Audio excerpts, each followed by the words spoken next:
오늘 본문은 13절부터이지만 사실은 12절부터 이어지는 것입니다. 12절부터 계속 시험이라는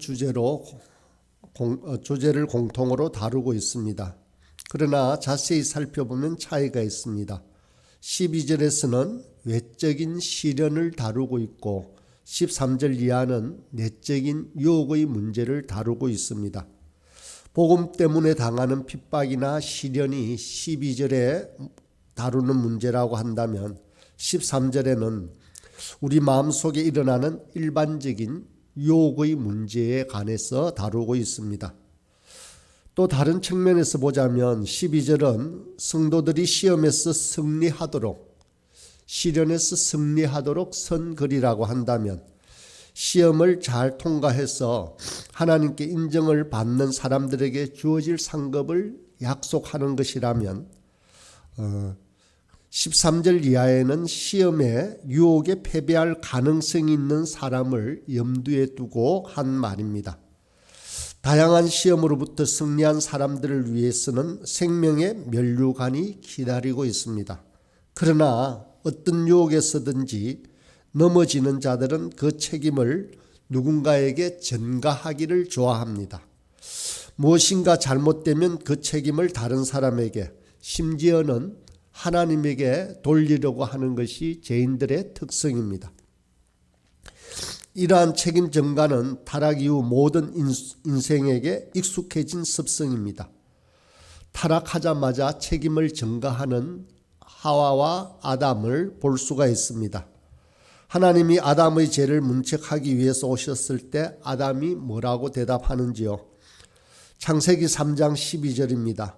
아담이 이르되 하나님이 주셔서 나와 함께 있게 하신 여자 그가 그 나무 열매를 내게 주므로 내가 먹은나이다.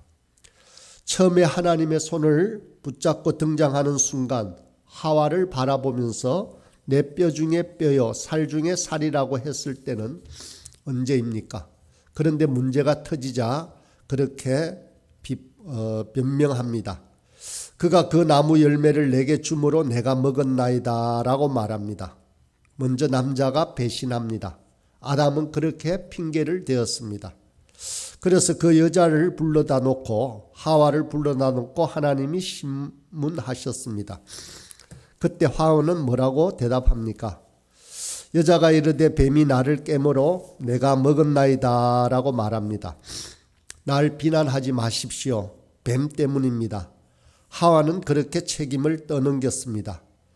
그때 이후로 모든 사람은 책임 전가의 전문가가 되고 말았습니다. 내가 그런 일을 저지른 것은 어쩔 수 없는 상황 때문이었다라고들 말합니다. 어떤 사람들은 비도덕적인 사회 환경 탓으로 돌리고 어떤 사람들은 비인간적인 사회 구조의 탓으로 돌립니다. 그렇게 세상을 만든 하나님께 궁극적인 책임이 있다고 주장하는 것이나 다름없습니다. 오늘 본문은 책임 전가의 명수가 된 인생을 향해서 유혹에 넘어지는 원인이 어디 있느냐, 유혹의 원천이 어디에 있느냐를 철저히 규명해 주고 있습니다. 정말 하나님 때문이냐 아니면 자기 욕심 때문이냐를 묻고 있는 것이 오늘 본문의 말씀입니다. 먼저 하나님 때문이 아님을 본문 13절에서 밝히고 그것은 각자의 욕심 때문이라고 14, 15절에서 규정하고 있습니다. 여러분, 사람이 시험에 넘어지는 것은 하나님의 뜻이 아닙니다. 아담 이후로 즐겨 이용하고 있는 핑계지만 하나님은 결코 우리를 넘어뜨리지 않으십니다. 왜 하나님이 시험의 근원이 아닌지 야고보 사도는 두 가지 이유를 제시하고 있습니다. 첫째는 하나님의 성품을 가지고 말하고 있습니다. 하나님은 본성적으로 악에게 시험을 받지 않는다는 것입니다. 본성이 거룩하시기 때문에 더러운 것에 끌리지 아니하십니다. 하나님이 추구하시는 것은 모든 것은 선하고 아름다운 것밖에 없습니다. 더럽고 추한 것에 끌려다닐 이유가 전혀 없습니다. 악한 것은 하나님을 유혹할 수도 없습니다. 그러면 예수님의 광야 시험은 어떻게 생각합니까? 라고 반문할 수 있습니다. 예수님은 누구입니까? 예수님은 하나님이십니다. 예수님은 참 하나님이자 참 사람입니다. 그런데 유혹하는 자가 광야에서 예수님을 시험했습니다. 3번씩이나 시험했습니다. 그러면 하나님은 악에게 시험을 받지 아니한다 하신다는 오늘 본문은 어떻게 조화를 이룹니까? 예수님께서 인간의 몸을 입고 오셔서 인간을 대표하며 공사역을 시작했기에 사탄은 첫사람 아담에게 공격했던 것처럼 둘째 아담 예수님을 공격하고 있습니다. 그리고 여기서 하나님께 시험을 받지 아니하신다는 것은 하나님께서 시험을 받아 넘어지지 아니하신다는 뜻입니다. 예수님께서는 인간의 대표로서 시험을 받았지만 그분은 또한 하나님으로서 유혹에 넘어지지 않았습니다. 시험을 받아 넘어지지 않는 것은 그 본성이 거룩하기 때문입니다. 그래서 야고보 사도는 하나님은 악에게 시험을 받지도 아니하시고 라고 말씀하고 있는 것입니다. 하나님이 시험의 근원이 아닌 두 번째 이유는 하나님은 본성적으로 유혹을 받지 아니하시는 분일 뿐만 아니라 아무도 유혹하지 않으십니다. 유혹에 넘어진 다음에 하나님에게 책임을 전가하는 것은 옳지 않다는 것을 야고보는 오늘 본문에서 말하고 있습니다. 시험을 받을 때에 내가 지금 하나님에게서 시험을 받는다고 엉뚱한 소리 하지 말라는 것입니다. 내가 시험을 받는 것은 내 자신의 욕망 때문이지 하나님이 너를 시험하고 있는 것이 아니라는 것입니다. 그런데 정말 그렇습니까? 성경을 한번 보겠습니다. 창세기 22장에 보면 하나님이 아브라함을 시험하신다고 했습니다. 그렇다면 오늘 본문의 말씀과 어떻게 조화를 이룰 수 있습니까? 야고보서 1장 13절의 시험이라는 것은 외적인 것이 아니고 내적인 유혹을 말하고 있습니다. 하나님께서는 유혹하여 아무도 넘어뜨리지 않으신다는 것입니다. 아브라함이 창세기 22장에서 당했던 것은 아브라함의 욕망에서 기인한 내적 유혹이 아닙니다. 아브라함 스스로가 자기가 얼마나 신앙이 좋은지 입증하고 싶어서 그렇게 한 것도 아닙니다. 다만 하나님께서 아브라함을 연단하기 위해서 시련을 주신 것입니다. 하나님께서는 시험하시기 전에도 아브라함의 능력을 이미 아셨습니다.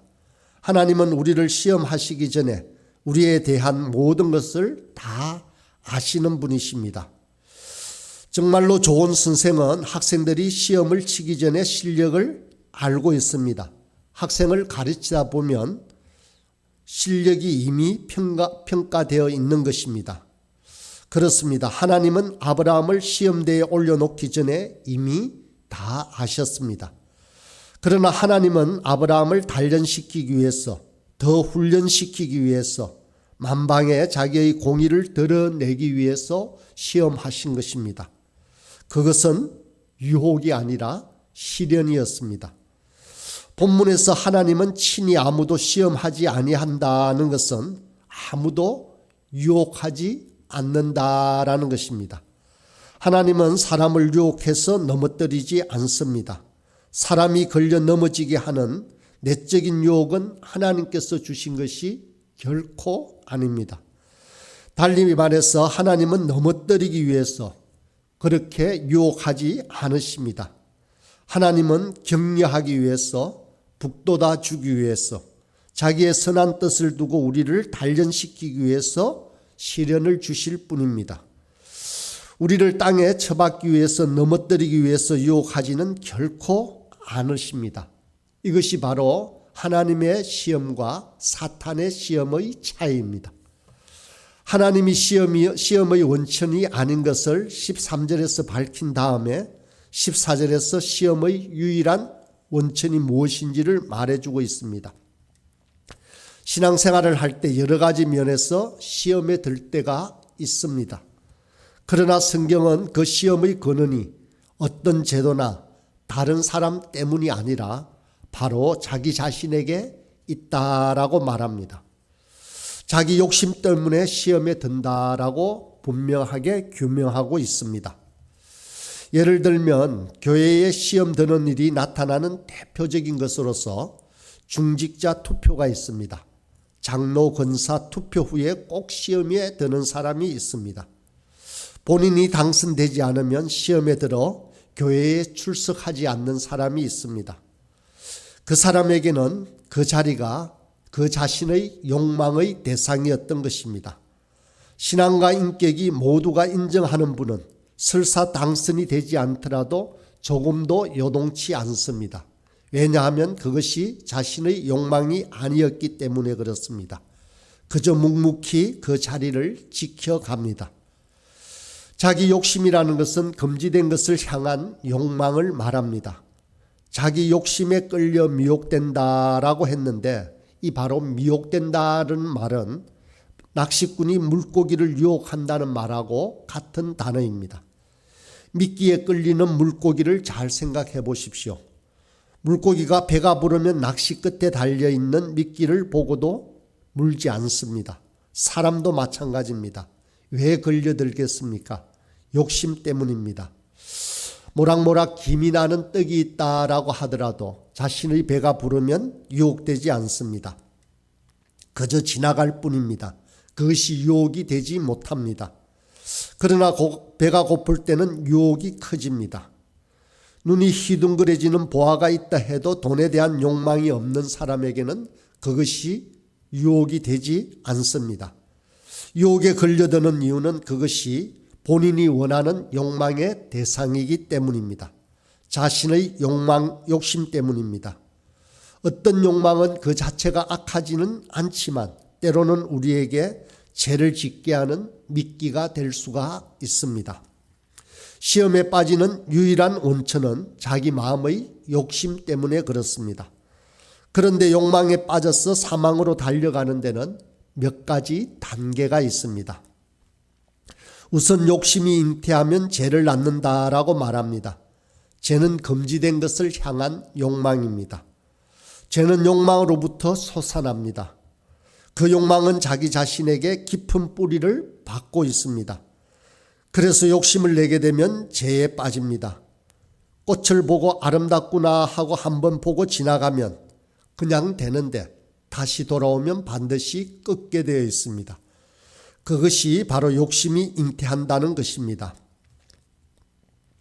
토마스 아켄피스는 처음에는 단지 마음에서 생각만 하다가 점차 머릿속으로 생생하게 그려보게 되고 마침내 더 참을 수 없을 만큼 상상이 무르익으면 결국 행동으로 구체화되어 영원한 파멸을 맞게 된다라고 유혹에 대해서 이렇게 설명을 했습니다.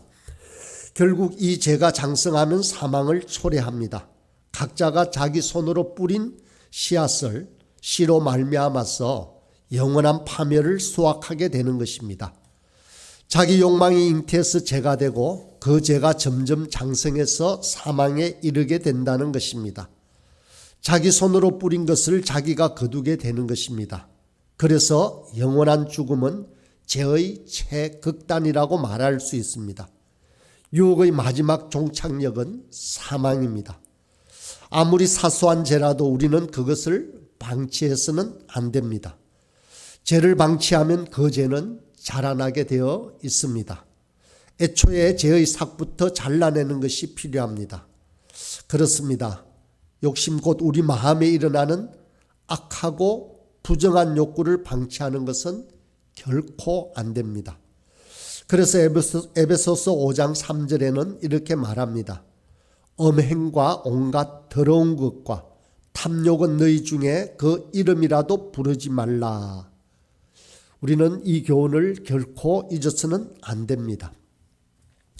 승리자들이 누리는 축복과 패배자들의 결말이 얼마나 대조를 이루는지 다시 한번 생각해 보시기 바랍니다.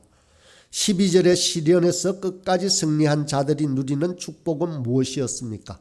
생명의 면류관이었습니다. 풍성한 생명, 충만한 생명을 누리게 되는 것입니다. 참 신앙인다운 삶을 살게 되어 있습니다. 하나님은 우리를 풍성하게 부하게 하시는 분이십니다. 저와 여러분이 부를 축적하려고 하나님이 원하지 않는 방법으로 날뛰게 되면 시험에 빠지게 됩니다. 그리스도인이 되면 믿는 것이 달라야 하고 사는 모습이 달라져야 합니다. 우리가 하나님의 자녀가 되면 하나님 마음을 품고 살아야 하는 것입니다. 그러나 욕망에 끌려가면 그 결과는 죽음에 이르게 됩니다. 살아있지만 쾌락의 노예가 된 사람은 죽은 것이나 다름없는 사람이 됩니다. 살아있지만 물욕의 노예가 된 사람은 죽은 자나 마찬가지라는 것입니다. 야고보 사도는 결론을 내립니다.